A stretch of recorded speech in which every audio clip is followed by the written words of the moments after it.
गह भरियो गजराज मद छकियो चले मत है, कुकरिया बेकाज रोवे बुसे क्यों राजिया। गह भरियो गजराज, गरों से भरा हुआ हाथी, मद छकियो चले मत है, जैसे शराब में मदमस्त होकर चलता रहता, उसको दीन दुनिया की कोई फिक्र, अपनी मस्ती के अंदर रहता है। कुकरिया बेकाज, कुत्ते पता नहीं किस काम के लिए, रोवे बुसे क्यों राजिया, फालतू में रोते रहते हैं। हिंदी में हमारे एक मुहावरा है, जब हाथी चलता है तब और उनका फर्क पड़ना। कृपाराम जी कह के गए, हाथी चलेगा, कुत्ते से भौंकते रहेंगे, अपने उन पे ध्यान देने की आवश्यकता, जैसे हाथी उन कुत्तों पे ध्यान नहीं देता, ऐसे तुम भी यदि तुम्हारा काम सही ढंग से कर रहे हो तो तुम्हें किसी पर ध्यान देने की आवश्यकता। हो सकता है तुम तैयारी बहुत अच्छी कर रहे हो, पढ़ रहे हो, उसके बावजूद कोई कह दे कि देख लेंगे आरएस बनेगा तब। और हमें तो सब पता है, वहां जयपुर है कि कोई आरएस नहीं बनते, इधर उधर घूमते फिरते रहते हैं, हमें पता है किस चक्कर के अंदर गए हैं। तो यदि आप अच्छे से पढ़ाई कर सकते तो आप कह सकते हो कि गह भरियो गजराज मद सखियो चाले मत है। कृपाराम जी एक व्यक्ति हैं, विद्वान व्यक्ति है, लक्ष्मण सिंह के दरबार में रहते हैं, उनका एक नौकर है, नौकर का नाम क्या है, राज। कृपाराम जी को चिलम पीने का शौक था। चिलम पीते हैं, गांव में डोकरे वो इतनी सी लंबी सी होती है, गुड़गुड़ गुड़गुड़ करते रहते हैं। चिलम भरने का काम करता था राजिया। कौन करता? राजिया के बेटा नहीं था, राजिया बड़ी टेंशन में रहता।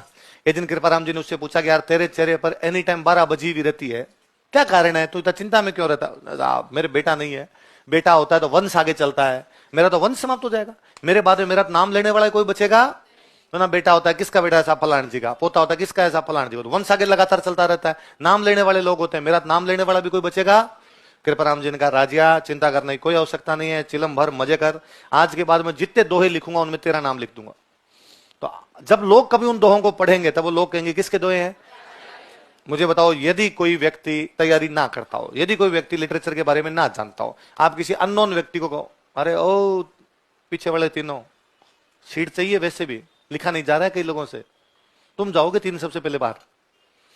तो आज भी कोई किसी व्यक्ति को, अपने अननोन व्यक्ति को कह दें कि राज्य के दोहे किसने लिखे, तो कहेगा राज्य ने। सिंपल सी बात है ना। आप किसी व्यक्ति को जाकर कबीरदास जी के दोहे किसने लिखे, कबीरदास। तुलसीदास जी के दोहे किसने लिखे, तुलसीदास जी ने। तो राज्य के दोहे किसने लिखे, राज्य। ठीक है, हम पढ़ते हैं तो हम कहते हैं ना ना ना ना, राज्य के दोहे राज्य नहीं लिखे भाई, राज्य के दोहे किसने लिखे। बाकी तैयारी नहीं करता उससे पूछ के देख लो, तो राज्य का नाम तो अमर हो गया। हर दोहे के पीछे क्या लिखे गए, लोग कृपाराम जी को जाने नहीं जाने, लेकिन राज्य को पक्का जानते, क्योंकि हर दोहे में क्या है। अब उनके आप दोहे पढ़िए, सारे के सारे नैतिक मूल्यों से भरपूर दोहे हैं। पाटा पीड़ उपाव तन लगा तलवारिया, कोई वहे जीबरा घाव रति न औषध राजिया। पाटा पीड़ उपाव, पीड़ मतलब होता है दर्द, मेरे पीड़ हो गया मतलब क्या हो गया, दर्द, दर्द हो रहा है। पाटा पीड़ उपाव, तो दर्द का उपाय क्या, पट्टी। मेरा दर्द हो रहा है तो मैं उस पर क्या बांध लू, पट्टी। तो वो उपाय है कि पीड़ का उपाय क्या है, पट्टी। पाटा पीड़ उपाव, पर कौन सी पीड़, तन लगा तलवारिया, कौन सी पीड़। यदि तन पे तलवार लग जाए, शरीर पे तलवार लग जाए, घाव हो जाए, दर्द होने लग जाए, तो उसका इलाज क्या है,